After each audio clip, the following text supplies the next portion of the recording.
લશ્કરમાં જાસૂસ પકડાય, જુદી જુદી જાતની ટોર્ચરિંગ યાતનાઓ કરવામાં આવે છે. એમાંની એક યાતના એ છે કે એને ઊંઘવા નહીં દેવાનું. માણસને ખાવા પીવાનું ના મળે તો ચાલે, પણ જો ઊંઘ નહીં આપો ને તો એ પાગલ થઈ જશે. લશ્કરમાં એક ટોર્ચરિંગની આ પદ્ધતિ છે. આપણું જીવન જે છે ને એ સ્વસ્થ, સરસ, જલસો પડે એવું રહેવા માટે ઈશ્વરે વરદાન આપ્યું છે રાત્રિનું, કે ભાઈ તું આખો દિવસ દોડધામ કર, જિંદગીને તારી જેમ દોડાવી હોય એમ દોડાવ ને, જીવવી હોય એમ જીવ, પણ રાત્રે આરામ કર. એટલે આપણને રાત્રે સુવા માટે અડધી જિંદગી મળે છે. પણ માણસ સૂઈ નથી શકતો. એ 10, 11, 12 વાગ્યા સુધી ટીવી જોયા કરતો હોય, કાં તો બહાર જઈને મિત્રો સાથે, કાં તો કોઈ કાર્યક્રમમાં, પણ એ ઊંઘતો નથી. અને થાય છે એવું કે આરોગ્યના નિયમ મુજબ ઓછામાં ઓછું 8 કલાક સૂઈ જવું જોઈએ. 8 કલાકની ઊંઘ મળતી નથી.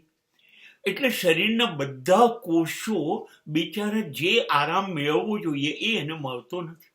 અને પાછી દિવસની દોડધામ તો છે જ. સૂરજ ઉગે કે આપણે ઉગ્યા, સૂરજ આથમે ત્યારે આપણે આવીએ, ત્યાં સુધી શરીર બિચારું દોડીને થાકી જાય છે. અને આપણે એને ઊંઘ આપતા નથી. ઊંઘ પૂરતી મળે ને, તમે બીજે દિવસે સાહેબ એટલી બધી તાકાતથી કામ કરી શકો, તમને કલ્પના ન આવે. પણ ઊંઘ મળવી જોઈએ.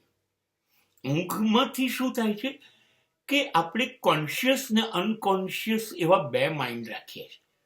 હવે આપણે દિવસે જે બધું કામ કર્યું, આપણા પર જે સ્ટ્રેસ છે, એ બધું ઊંઘ આવે ને ત્યારે ઓછો થઈ જાય છે.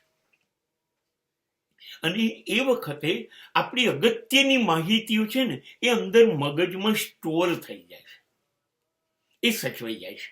એટલે પછી જિંદગી પર જ્યારે આપણે જોઈએ ને, આમ જરાક ટપલી મારીએ ને યાદ કરવાની, તો એમાંથી બહાર આવે છે. એ એટલા માટે કે એ અનકોન્શિયસ માઇન્ડમાં ઊંઘી જઈએ ત્યારે બધું સચવાઈ જાય છે.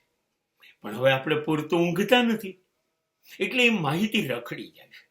અને પછી આપણે થોડાક એવા વિચિત્ર થઈ જઈએ છે કે ના પૂછો ને વાત. જ્યારે જોઈએ ત્યારે કશું યાદ ના આવે, શરીરના અવયવોનો થાક ના ઉતરે, મગજના કોષો તાજા ન થાય. અને તમને ખબર છે પાછું, ઘણા માણસોની જમણા પડખે સુવાની ટેવ હોય, એટલે હૃદય પર કેટલો ભાર આવે. નોર્મલ ના રહેવાય, ઊંઘ સારી ના રહે. હંમેશા બને ત્યાં સુધી ઊંઘ ડાબા પડખે લો તમે. એટલે હૃદય બાજુ તમે સૂઈ જશો, તમારા ડાબા પડખે હૃદય આવશે.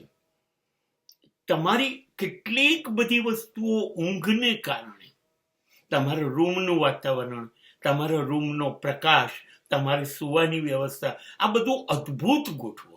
કેમ કે એમાં તો 12 કલાકના આરામ પછી બીજા દિવસે આપણે સખત તાકાત ભેગી કરીને હુમલો કરવાનો છે.